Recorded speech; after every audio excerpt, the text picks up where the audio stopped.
Disney Princess, Getting to Know You.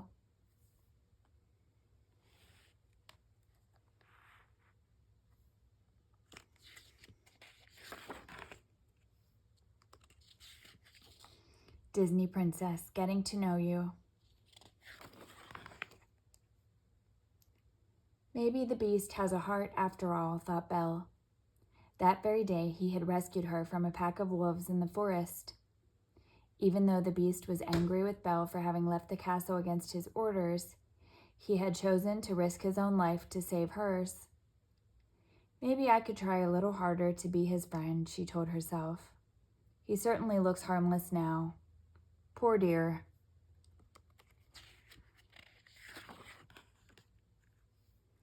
Mrs. Potts, Lumiere, and Cogsworth were hopeful. If the beast and Belle fell in love, the spell that had turned the castle's inhabitants into household objects would be broken, and they would be human again. That night, Mrs. Potts went to where the beast sat brooding in his room. "Master, it's such a chilly night," she began. "How about a nice hot drink in front of the fireplace? I'm sure Belle would love some company." "As long as the company isn't me," said the beast with a sigh. "Nonsense, master," replied Mrs. Potts. Reluctantly, the beast followed. The beast stomped into the sitting room and settled himself in a chair. Belle looked up. "Good evening," she said. The beast did his best to smile politely. Belle went back to her reading until she was startled by a loud slurp. She glanced at the beast. The beast quickly stopped drinking and slumped in his chair. Mrs. Potts tried to change the subject. "Why don't you read to us, dearie?"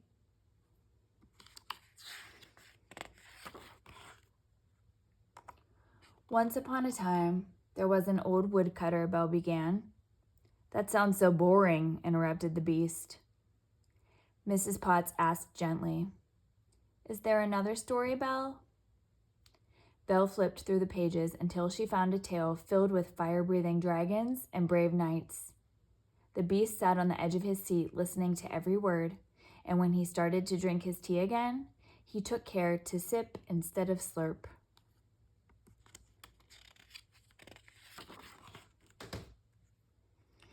The next day, Lumiere and Cogsworth decided to play matchmakers too. "What a beautiful day for a walk," Cogsworth said after breakfast.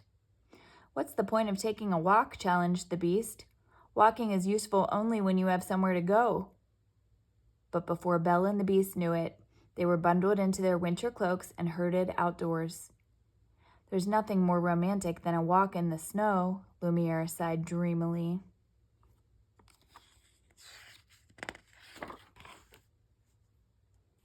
The couple walked along in uncomfortable silence. Then they came to a mud puddle.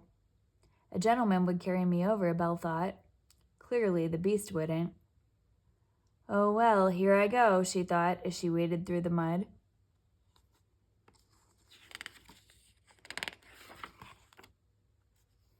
The wind picked up, and all at once it started to snow.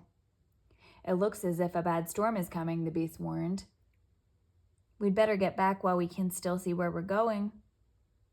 Quite unexpectedly, the beast took her hand. "Follow me," he commanded, leading her through the blizzard. Lumiere and Cogsworth were watching out the window as the two approached, Belle's hand firmly grasping the beast's paw.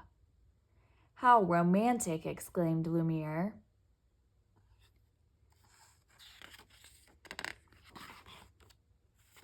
"It looks as if you and the master are getting to know each other better," said Mrs. Potts casually as the wardrobe helped Belle out of her muddy clothes. Belle hesitated. "I suppose," she answered. "There is so much about him that's gruff and rude. Yet he's full of surprises." In the meantime, in another part of the castle, the beast told Cogsworth, "Belle can be rather boring and proper. But then again, she walked through the mud without complaining. And she didn't act scared at all when we got caught in the storm. She's kind of surprising."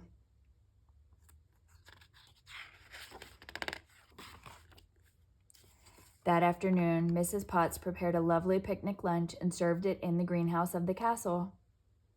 "Remember, Master," Lumiere coached the beast beforehand, "young ladies appreciate politeness."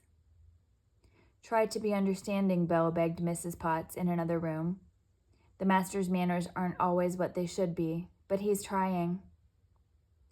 Finally, at the table, Belle smiled, and the beast grinned unconvincingly. Both were tired of trying to be on their best behavior.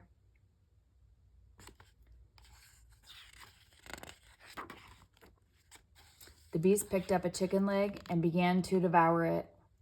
But after Belle picked up her napkin and placed it in her lap, the beast hurriedly grabbed his own napkin and did the same. "Isn't this lunch delicious?" asked Belle. "Frrrl," answered the beast, his mouth stuffed with food. Just then he noticed his napkin on the floor. He ducked down to retrieve it and accidentally tipped the table over as he tried to sit back up. A roll went shooting off the beast's plate and over to Belle. "Uh-oh," thought the beast. Even he knew that throwing food was not polite. He was about to apologize when he saw a playful smile on Belle's face. To his surprise, she pitched the roll back over the table at him.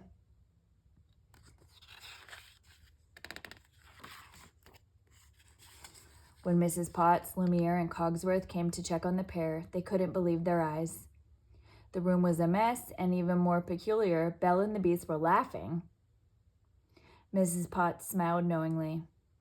"I think they discovered what we forgot. The real way to make friends is to relax and be yourself."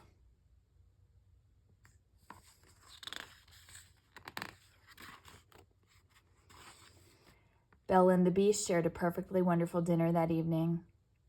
Afterward, Belle patiently taught the beast how to dance. He listened carefully to everything she told him, and soon the two were gliding across the dance floor, in step with each other at last.